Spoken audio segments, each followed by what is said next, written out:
The 2023 CIF San Diego section playoffs has concluded. Some great games. Really, really good games. Now it's going to move on to the state regionals, where Southern California plays their sole game in order to get to state, and then Northern California will do the same thing for their bracket.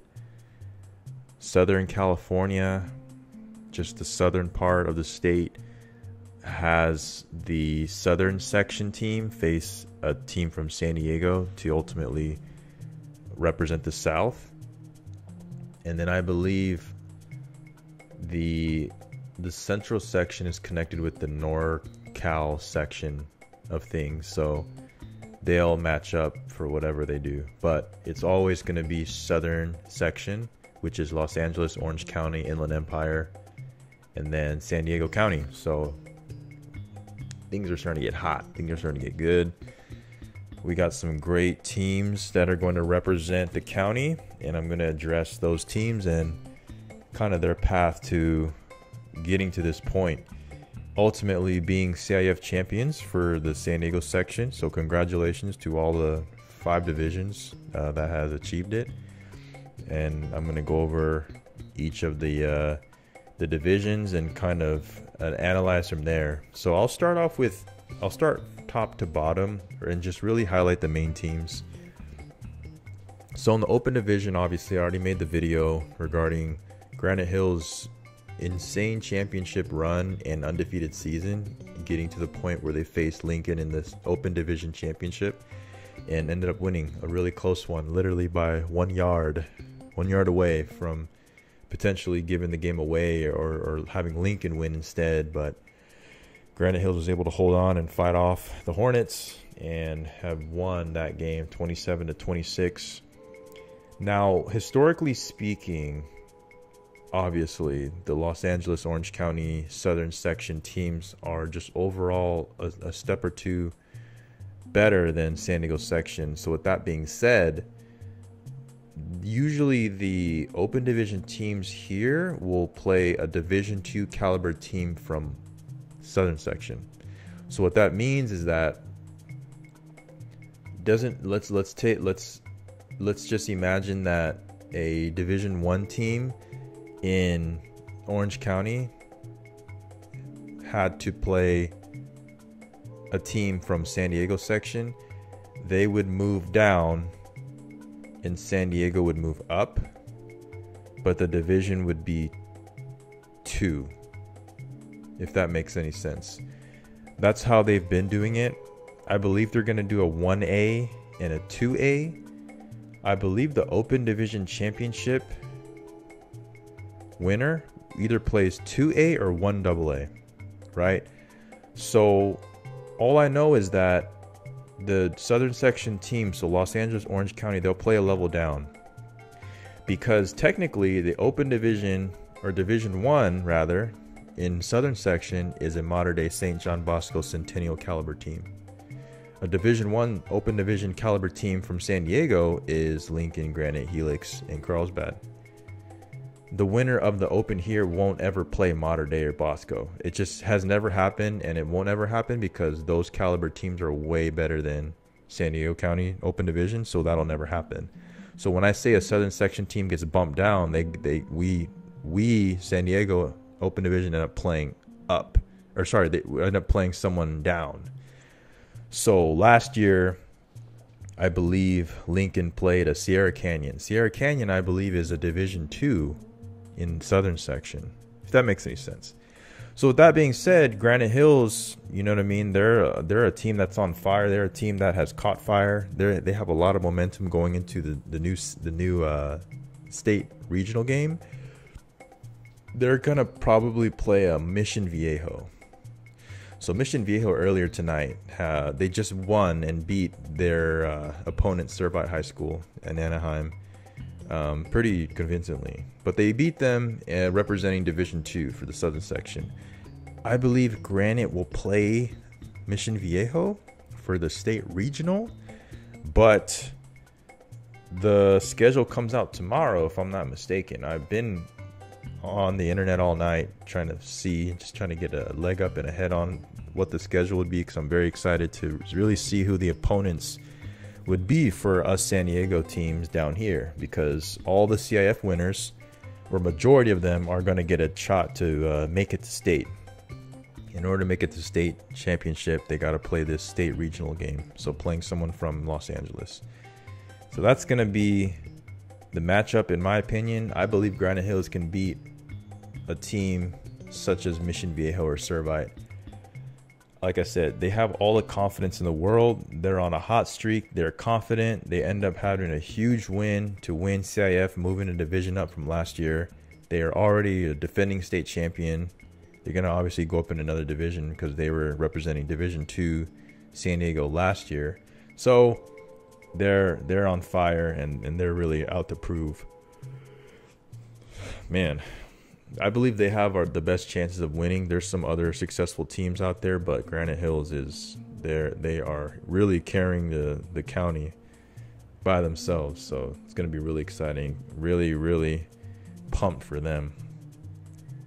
Moving on to Division 1 San Diego section. So St. Augustine ends up beating Mission Hills 13-0 as a 5 seed.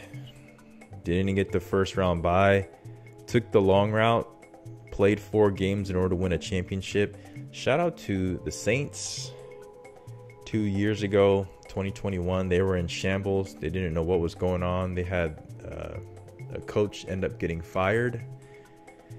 The next year, they bring the coach down from Torrey Pines. Ends up changing the culture. They bring an all-star staff on.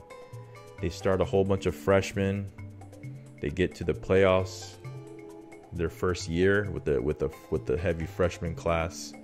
The next year, they reload up on Pop Warner kids who end up playing big roles and starting for their team this season, and end up winning a Division 1 CIF championship their first year with freshmen and sophomores.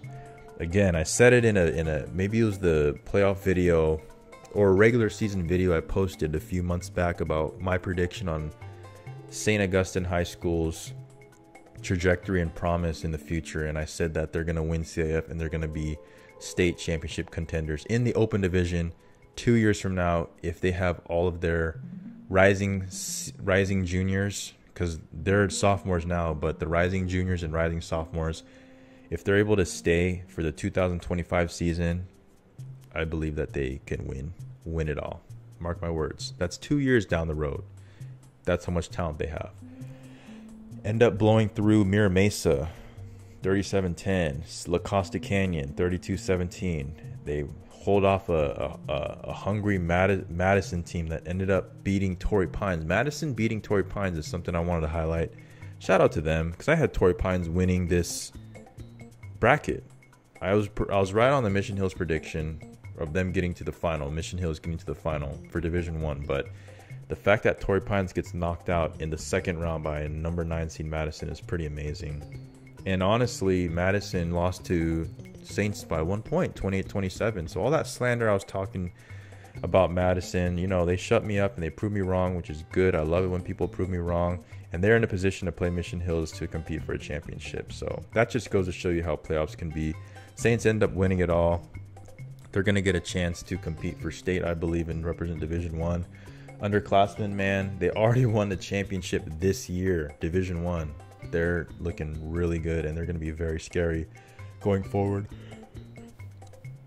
Moving on to Division 2, Del Norte ends up beating La Jolla, and Del Norte, I believe, was my pick going forward. At the beginning of the year, Del Norte winning 31-15 over the La Jolla Vikings. Del Norte looked good all year, and I was really, really intrigued, and they really put a spotlight on them when they came out their first game of the year beating Torrey Pines. I was like, a Division 3, Division 2 caliber team, because Del Norte, I believe, moved up a division, I believe, unless they have just been in D2. End up opening the year beating Torrey Pines, who ended up being the number 1 seed in Division 1, was spectacular. And I said, you don't just roll over and wake up one day and do that. So I knew that this team had a lot of talent. They had key returning players for their team that really contributed to a great season. And they ended up winning the whole thing. doing it well. Number 1 seed, beating Oceanside first round 26-11.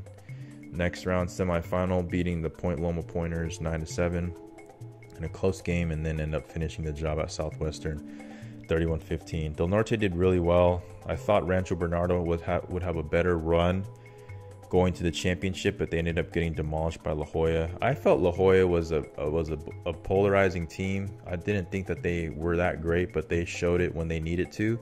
Couldn't finish the job, but shout out to them. They did pretty well ultimately, but Del Norte is your D2 champions. So we have Division 3, man. This was the story. I'm going to get into this. Is a long video. I apologize. If you guys are still watching, man, hit the subscribe button, like, comment. Talk to me, man. Talk to me in the comments, and I'd like to discuss football. Hopefully I can get something going and grow this channel to be able to get to the point where I can maybe do lives and interact, and maybe y'all can see my identity. I'll never know who I am. Anyway, Division 3 was just so interesting because of the teams that were in the conference and how they matched up with one another. And if you look at 1-12, 1-8, for all of these teams were able to compete with each other to win a championship. I don't think you could really say that for most brackets and divisions in high school.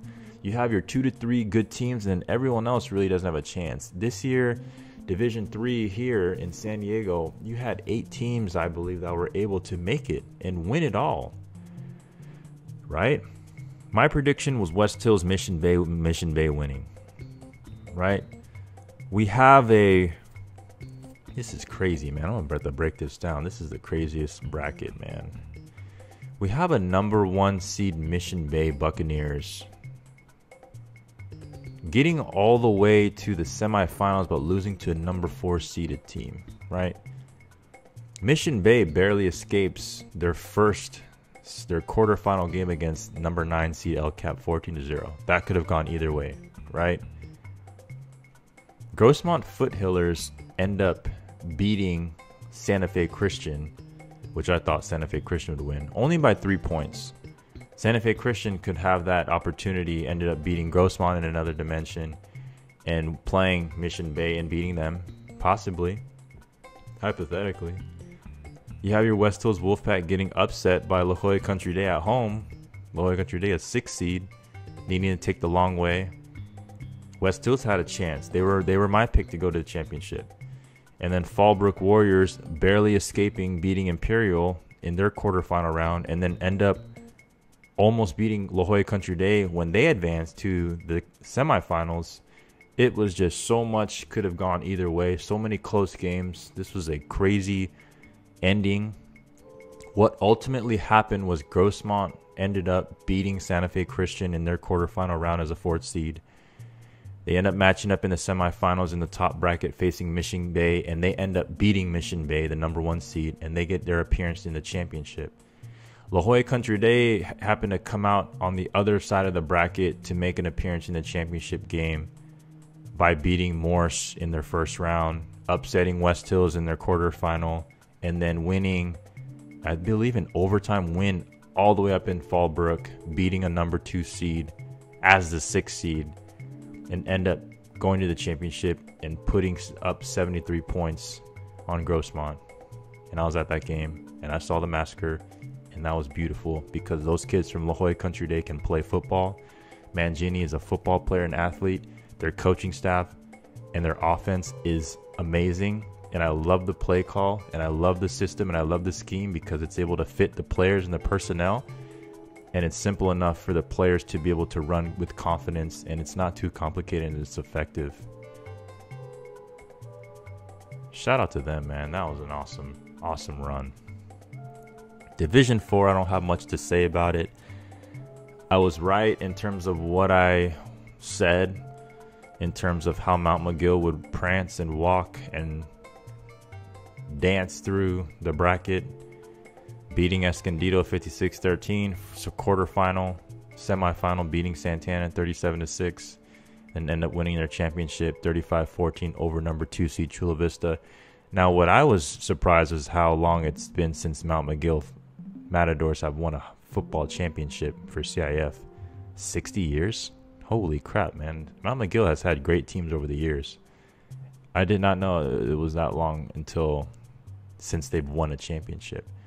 Unbelievable. But there you go. I mean, Mount McGill has a really good chance to make a state championship run because they're in a low division. I believe they're going to play up just by the results that they've been getting, which is good. They need to play up. When it comes to the state regional game, obviously next year, they're probably going to jump 2 divisions, to be honest. But in this year, we're not going to look too far forward, but this year they're going to make a good run, and everyone here is really interested to see how they advance. They're definitely going to get a state opponent. La Jolla Country Day is going to be tough. You know, they're a good team. They're a championship team, but them with the numbers and the type of players that they have, it might be tough to sustain. And once you get this deep in the playoffs, you need people to step up and you need to stay healthy, and sometimes that's tough for small private schools to do effectively. So whoever their matchup is, I hope that they're able to get a good challenge against them. Del Norte is polished. They got a lot of good kids. They got a lot of players, so that helps. But they're going to face a formidable opponent. I don't think that they have pop and juice like a Granite Hills, to where they give me confidence that they're going to be able to go in and really make an impact in the game and whoever they play. But all these teams are at this point to where unless they play a really unfair matchup, all of these teams are going to compete because they're at this point for a reason. And that gives them a lot of confidence, and they're going to be, either way, they're going to be able to go in there and do well.